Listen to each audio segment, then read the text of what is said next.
রেস্টুরেন্টে কিভাবে আমাদের বোকা বানায় দেখুন।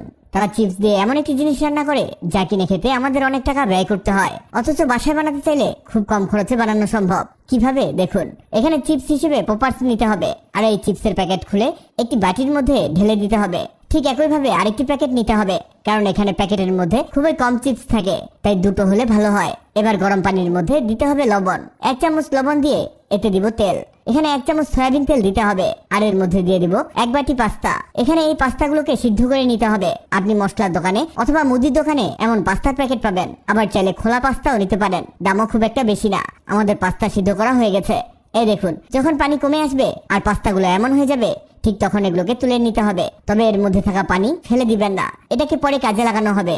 এবার একটি প্যানের মধ্যে দিয়ে দিব তেল, 2 চা চামচ তেল দিলেই হবে। আর এর মধ্যে দিয়ে দিব রসুন কুচি, হাফ রসুন দেওয়া হয়েছে, আর একটার মতো পেঁয়াজ কুচি এর মধ্যে দিয়ে দিব। এই পেঁয়াজ আর রসুনটিকে ভেজে নিতে হবে। এখানে হালকা ভাজা দিলেই হবে।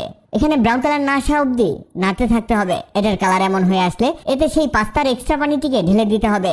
অবশ্যই পানিটাকে হালকা একটু ফুটিয়ে নিব। এরপরে আমাদের সেই চিপস গুলোকে এতে দিয়ে দিতে হবে। এই স্টাইলে পাস্তা রান্না একবার যদি কেউ করে, সে প্রতিদিন এভাবে রান্না করে খাবে, কারণ রেস্টুরেন্টের চেয়েও অনেক বেশি মজার হয় এই রেসিপিটি। চিপস গুলোকে এখানে ভালো করে গলিয়ে নিতে হবে। আপনারা সেই অনুযায়ী নাড়তে থাকবেন। এরপর এতে দিতে হবে লবণ 1/2 চা চামচ, মরিচ গুঁড়ো 1/2 চা চামচ। এবার এগুলোকে মিশিয়ে নিতে হবে। তবে খেয়াল রাখবেন, এই অবস্থাতে চুলার হিট একেবারে লো রেখে রান্না করবেন, তা না হলে প্যানের নিচের দিকে লেগে যেতে পারে। এবার এর মধ্যে দিতে হবে টমেটো সস। এখানে আমরা সসের মিনি প্যাক ব্যবহার করছি, আপনি চাইলে বোতলের সসও এখানে ব্যবহার করতে পারেন। আমরা 2টো মিনি প্যাক এতে দিয়ে দিয়েছি। এবার এটাকে ভালোভাবে মিশিয়ে নেবেন। এটা মিশিয়ে নেওয়া হলে এতে সেই সিদ্ধ করে রাখা পাস্তাগুলোকে ঢেলে দিতে হবে।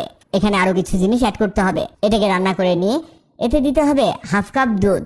এবার এটাকে 4 থেকে 5 মিনিট লো হিটে কুক করে নিতে হবে। এখনই সবার জিভে জল চলে আসবে। দেখুন কেমন গ্রেভি হওয়া শুরু করেছে। আমাদের পাস্তা রান্না একেবারে শেষ। দেখুন, দেখেই কেমন খেতে ইচ্ছে করছে। এর চারদিকে কিছু মরিচ কুচি ছড়িয়ে দিতে হবে।